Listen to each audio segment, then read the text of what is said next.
Good morning, everybody. We have got a special solo, not going to be a very long episode of Off Day with Ballpark Nation. We're going to call it your Framber. I'm going to stack these like I have news things, like papers. Coming to you today from whatever. We're going to call this our Framber Valdez meltdown special. And I know, I've left a lot of social media, so it's kind of I don't know. It's kind of become that third rail of Astros talk, where if you mention the fact that Framber had in his career a penchant for meltdowns, and if you mention the fact that Framber for a large percentage of time was open about the fact that he saw a therapist for mental health issues, which there's nothing wrong with that, as I also see a therapist for, we all have our stuff, man, and I have my stuff, and everybody's got their stuff, and part of handling my stuff is coming here and talking to you guys. So yeah, it's the third rail of Astros to talk about anything with Framber Valdez, but I think you have to bring up yesterday. And I'm generally speaking a person that takes somebody's explanation or apology at face value. He made a point of saying to the media that him and Salazar did not have a cross up and that it was not intentional. I don't buy it for a second. And I don't think Volpe in the batter's box for the Yankees bought it for a second. So let's go through the pace of events. And again, I understand that there's a high likelihood when, particularly when I post the podcast version of this, that I'll get a lot of comments with, he hasn't had a meltdown in a while, or quit saying meltdown. He had a good start last time, and yada, yada, yada, yada, yada. I think there's a lot of things that could be going on with Framber Valdez. And part of it could be he's not pitched well and is in a contract year. And if he really is a guy that has at least a checkered history, again, fully acknowledging that it has not been this way very much the last couple of years, but let's not all pretend we didn't watch the same pitcher who up until 2021 would absolutely tank a start if something went wrong. And now you're in the ultimate high stakes game of, I would like a contract, please. Okay. So what happens is he's got bases loaded. Clearly the catcher wants him to step off. And I don't know. I think he didn't. I think he still had a disengagement left in the AB. I don't think he would have gotten the automatic ball. I don't remember what the count was. So even if he had, it might not have. I mean, certainly it was better than the outcome. But he doesn't want to step off. He decides to throw the same pitch anyway. He goes into his wind up while Cesar was still doing this guy. Gets down there to catch the ball, except he doesn't catch the ball because the ball's deposited into the Framber boxes. Freudian slip. Into the Crawford boxes. That's where the ball ends up. So then another pitch, and then another pitch. And this time, there's clearly a cross up because the ball hits Cesar. How do you say it? Right in the chest piece. Everybody looks shocked. Framber turns around, real pissed off. And then everybody assumes, I didn't assume until I saw it a bunch of times, that, and then Dallas Braden broke it down, that it was an intentional cross-up.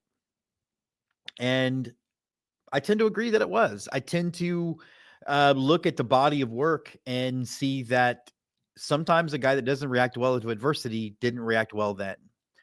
The reality is it looked intentional, and all of the saying it wasn't isn't going to change the optics of the situation. Now, I don't understand, going back to before the home run, I don't understand if you're being told to step off, what's wrong with stepping off and figuring out the right pitch. And I know that a person of Framber's experience and track record probably means you throw the pitch he wants you to throw. And we've all heard stories about Justin Verlander um, throwing the pitch he wants to throw. But I don't know that he would have thrown the pitch starting his windup while the catcher wasn't even really in a crouch, which is what seemed to happen. And then the ball gets deposited into the Crawford boxes. So the whole thing is weird. But to me, and this is where, again, I will fully acknowledge that it's a bit of probably conspiracy theory, and it's probably a bit of me reading too much into things. But I had mentioned on our show with Andy. Andy's not with us this morning, probably because, let's see, it's 8:00. I don't know what time it is in Memphis, but he is in Memphis. But I presume he's either eating ribs or waiting in line to eat ribs. I don't think he's actually working. He probably wanted to, stay as far away from this conversation as possible. Probably a smart thing. And then B, again, he's probably waiting for some ribs, because if you've ever been to Memphis and had the ribs, it's one of those like culinary delights that's really worth everything, every single bit of the hype. But I had mentioned on our show a while back that it's hard to tell when you're at the end of a dynasty. And I remember, again, I'm a Cowboys fan, and I remember even during the Switzer years always thinking, okay, well, yeah, they were 6-10, but they could still get back. Looking through documentaries about the downfall of that era shows you how the writing was on the wall. And I just can't help but wonder if the Astros, who have long been lauded for having this amazing clubhouse, aren't already seeing some kind of a decay in that clubhouse. Valdez has not been good for, I guess, and correct me if I'm wrong on this. This is really me just pulling numbers out of my ass. But 5 of the last 6 starts, or has it been 4 of his last 5? Either way, he had a really good start last time, but surrounded by not just bad starts, but also just errors and pretending he was Pele at Fenway Park and kicking the ball over the infield.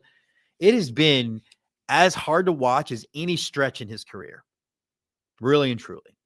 Any stretch in his career, it's been as hard to watch as that.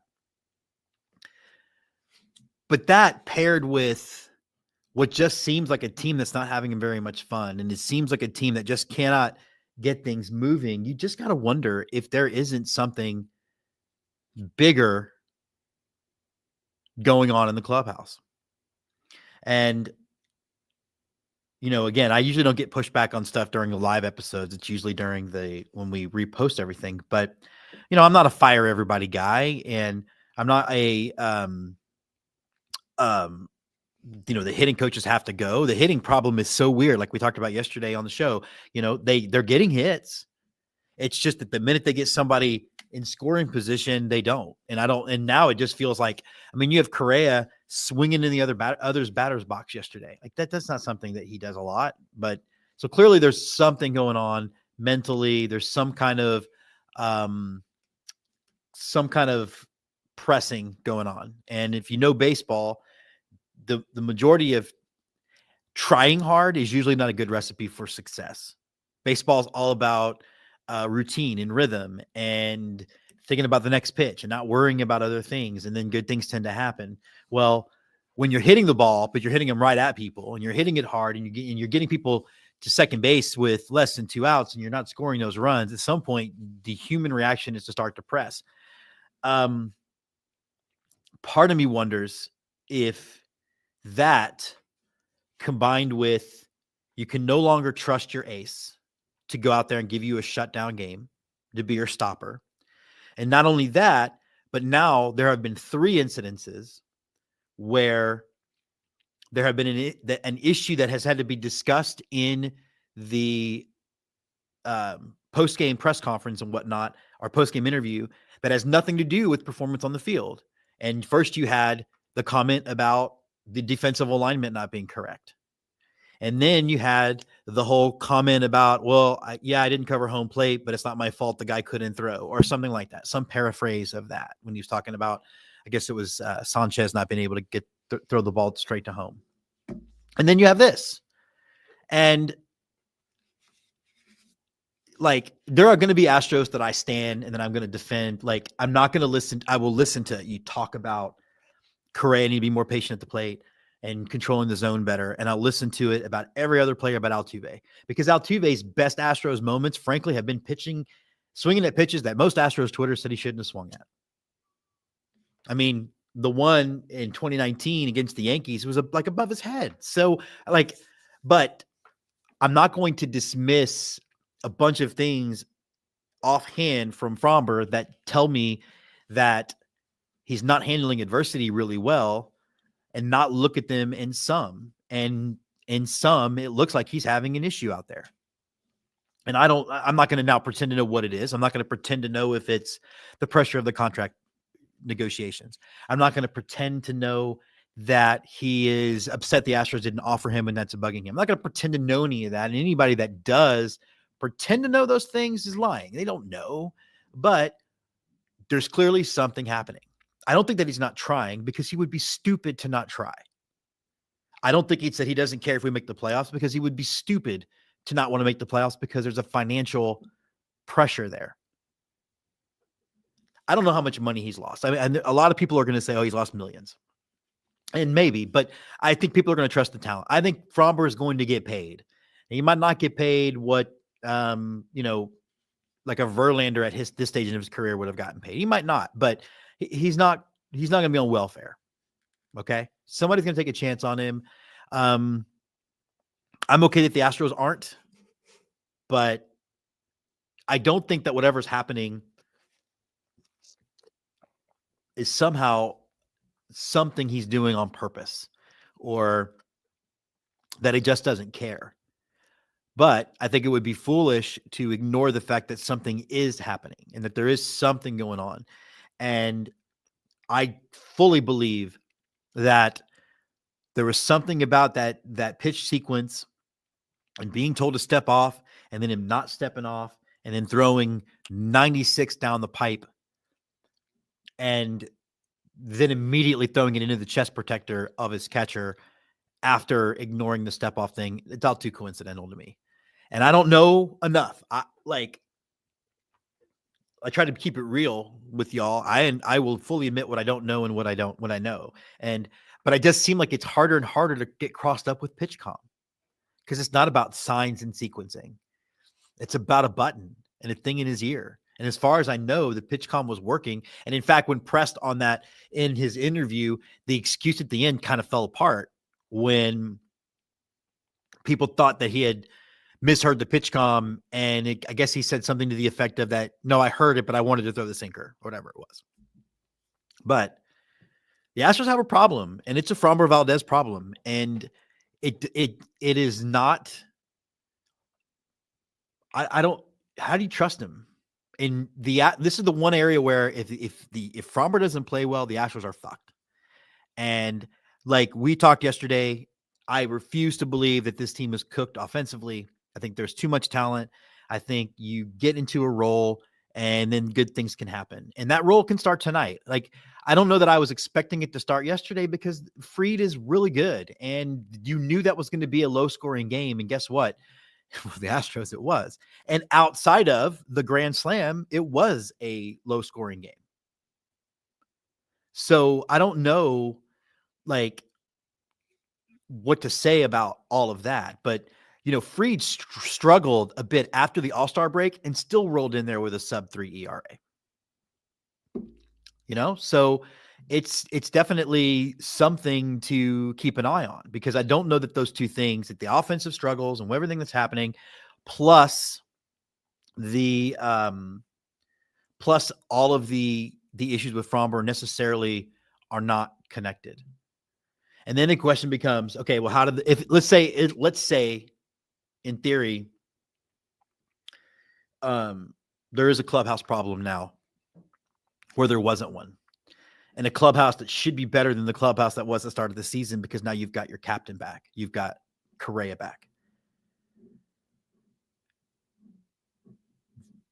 The Astros are in a perfect opportunity to go win the American League right now. If they somehow woke up and realized that and the switch flipped, they are in the best position talent-wise to go win the American League. When that lineup is functioning, it's one of the best lineups in the league. And now we're already starting to see that obviously Hunter Brown is an ace. we're already sitting to see drastic turnaround from Arrighetti, from Javier. Luis Garcia looked really good. Abreu, despite his meltdown the other night, is still going to be one of your best options in the ninth inning. There's a lot in front of the Astros if they can get out of their own way, in part because the people that are chasing them seem to not want to win it either. I mean, we could talk all we want about the Rangers, having gone 8-2 in their last 10, but go look at those 8 and then get back to me. And then also look at what they have left and get back to me. Obviously, big series coming up in Arlington this weekend. The Mariners are a team that cannot win on the road to save their life. I think they're 2-10 in their last 12 road games, which explains why, despite the fact that the Astros are, I think, 5-5 in their last 10, have gained a game or increased their lead by a game. So everything is out there for Houston, for the Stros. It's just a matter of whatever's causing this funk has got to get fixed. And there's a lot of fire the hitting coach thing. And I'm not against firing the hitting coaches. And I'll tell you why. I don't think they're bad hitting coaches. I think they have been the hitting coaches, I think, since 2018. Somebody can correct me if I'm wrong on that. Since 2018, they've been the hitting coaches. I think it's been a pretty good run since 2018. But sometimes voices get stale. Sometimes you hear the same messaging over and over and over again. And if it's not being delivered in a different way, you just don't always hear it the way you should. So that's just a natural human thing. It doesn't mean these guys don't know how to coach. It doesn't mean anything. If there's a clubhouse problem, and the clubhouse problem is what's leading to what we're dealing with now, particularly now that the vast majority of the guys we were worried about are back from injury. Jordan is back. Pena is back. Myers is on his way back. If there is a clubhouse problem, Espada's job is to keep the clubhouse running. And I'm trying hard to imagine Dusty Baker allowing Framber to talk to the media, saying the things he did more than once. And I don't know that Dusty would have done it. I think would have allowed it. And I don't mean he would have gone in there. This is what sucks when you bring something like that up, because we got so many members of this fan base whose last athletic experience was the same as mine, high school football. But I don't pretend to think that I know what I'm talking about because I played high school football and baseball. But I think they think it's the yelling and screaming and throwing stuff around a clubhouse. And I don't know that was Dusty's style. But Dusty certainly had a style that says he wasn't going to put up with shit.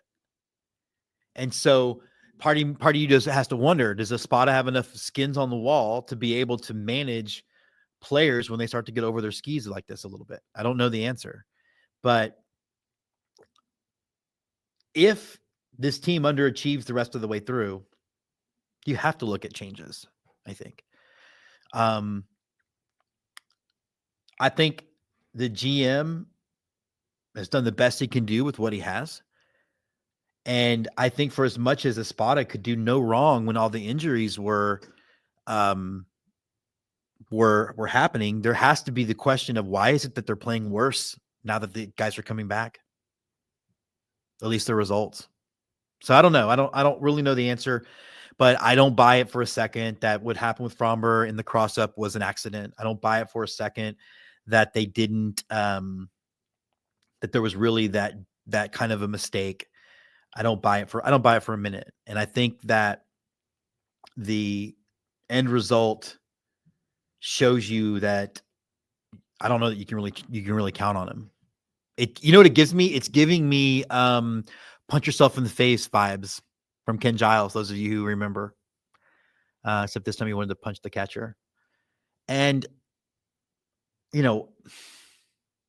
I certainly believe that Framber Valdez has earned the right to throw the pitch he wants to pitch in the situation in which he's pitching.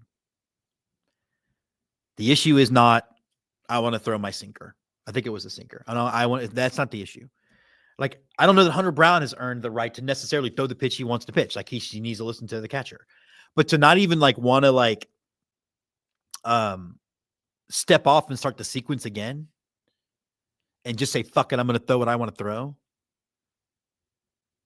Doesn't You saw the result. The result went from a game that was very much still in the Astros' grasp, knowing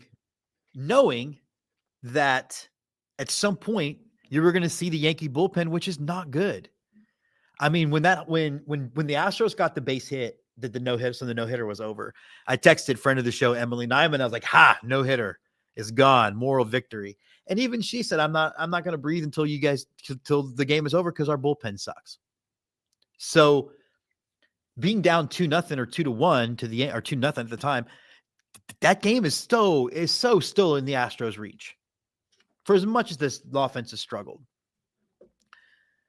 But it got out of reach real quick because I think we have to understand that when you're an offense and you're struggling and now you're down 6-0, you are going to be taken out of your approach.